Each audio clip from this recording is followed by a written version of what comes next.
বড় পর্দায় কবে দেখা যাবে বা ওটিটিতে কি অবস্থা, কারণ সবাই তো ওটিটি বা বড় পর্দায় আসছে, আপনি কবে আসছেন?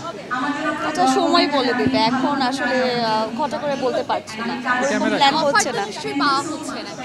হ্যাঁ হ্যাঁ, অফার পাওয়া হয়।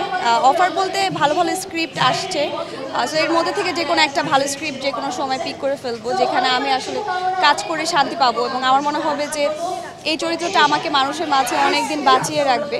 এরকম চরিত্র যদি পেয়ে যাই, ডেফিনেটলি আমি এই প্ল্যাটফর্মে কাজ করবো খুব ভেরি সুন। আচ্ছা, বছর শেষ হয়ে আসলো, বছরটা কেমন গেল? বছরটা কেমন গেল? জীবনের প্রত্যেকটা দিন আমাদের জন্য সুন্দর। আমি প্রত্যেকটা মুহূর্ত এনজয় করার চেষ্টা করেছি এবং আমি চেষ্টা করেছি আমার ফ্যামিলির সাথে থাকার জন্য এবং আমার পরিবার, যেখানে আমি কাজ করি সবসময়, তো আমার দুইটা পরিবারের সাথে আমি ছিলাম। জীবনের প্রত্যেকটি মুহূর্তে যেহেতু সুন্দর, আমার এই বছরটা ভালো কেটেছে এবং আশা করছি সামনের বছরটা ভালো কাটবে। সবার ডিফারেন্ট প্ল্যান থাকে, আপনার প্ল্যান? আমার মানে বছর তো অনেক বড় একটা সময়, আসলে 365টা দিন। আমি জানি না এখন এখন এখন ভালো আছি, হয়তো একটু পরে আমার সাথে কি হতে পারে। সো আমি প্রত্যেকটা মুহূর্তকে এনজয় করতে চাই, মুহূর্তে বাঁচতে চাই। সো আমি ওইভাবে প্ল্যান করিনি ঘটা করে যে আমার অনেক, হ্যাঁ এটা সত্যি যে আমার ভালো থাকতে হবে, ভালো থাকা ইম্পর্টেন্ট এবং আমার আশেপাশে যারা আছে সবাইকে নিয়ে খুশি থাকতে চাই। অনেক কোয়েশ্চেনের মধ্যে যখন কেউ জিজ্ঞেস করে সিনেমা নিয়ে, সেটা কিন্তু বিরক্তিকর মনে হয় না? না না, বিরক্তিকর কিছুই নেই, কারণ এটাও আমার কাজেরই একটা অংশ। ভালো লাগে, হ্যাঁ এইটা সঠিক যে যেহেতু এখন কাজ করা হচ্ছে না সিনেমাতে, বাট যখন হবে তখন মানুষ জানতে পারবে। আজকে আপনাকে দেবদাসের পারো টাইপের একটা লুকে দেখা যাচ্ছে, ওইটা থেকে ইন্সপায়ার হয়ে এই লুকটা ক্রিয়েট করা? না, বেসিক্যালি আমি শাড়ি খুব পছন্দ করি এবং থ্রি পিস ভালো লাগে।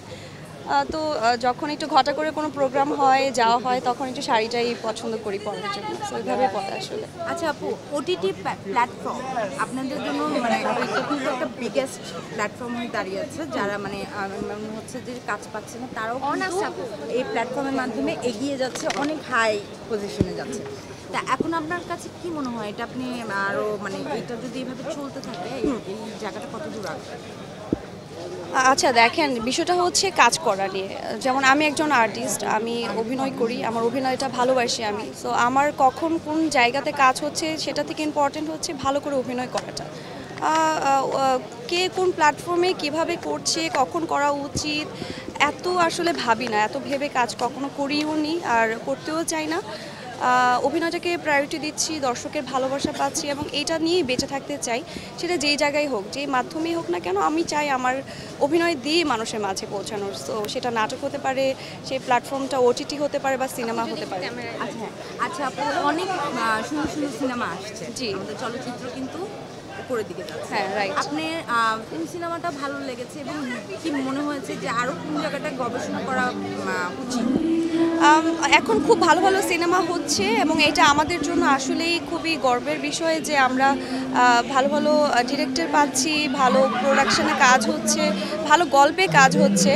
সো এইটা আমাদের জন্য একটা বিশাল বড় পাওয়া এবং এইটা চাই যে আরও বড়োভাবে সামনের দিকে এগিয়ে যাক, আরও ভালো ভালো কাজ হোক, এটা আমাদের জন্য কাম্য। আপনাকে যদি অফার করা হয় সাকিব খানের সাথে অভিনয় করার এবং আপনাকে যদি বলা হয় যে আপনি একটা নির্মাতাকে চুজ করেন, আপনি কার সাথে? না, এইটা তো আসলে আমাদের একটা সিনেমার অফারটা তো এভাবে আসে না। একটা সিনেমার অফার আসে যেই সিনেমাতে যে গল্পটা আপনার খুব ভালো লাগে, হ্যাঁ মানে হ্যাঁ সেটাই, মানে যদি আমাদের অফারটা কিভাবে আসে, যদি একটা ভালো গল্প থাকে, সেই গল্পে যদি আমাকে প্রয়োজন মনে করে আমাদের পরিচালক, তখন হয়তো আমি দেখব বিষয়টা যে আমার জন্য কতটুকু আমি পাচ্ছি কাজটা করতে, আমার ক্যারেক্টারটা আমি অ্যাকচুয়ালি কতটুকু পারবো করতে। তো সব কিছু মিলিয়ে আসলে কাজটা হবে। সো এইভাবে বলা যাচ্ছে না যে আসলো আর করে ফেললাম, এরকম কিছু না। নিজেকে কতটুকু গ্রুমিংয়ে রেখেছেন এবং কতদূর আছেন? রেখেছি বলতে রেগুলারই নাটক করছি, নাটকে শুটিং করছি, অভিনয়টাকে ইম্পর্টেন্স দিচ্ছি, অভিনয়টাই আমার মেইন ফোকাস আসলে।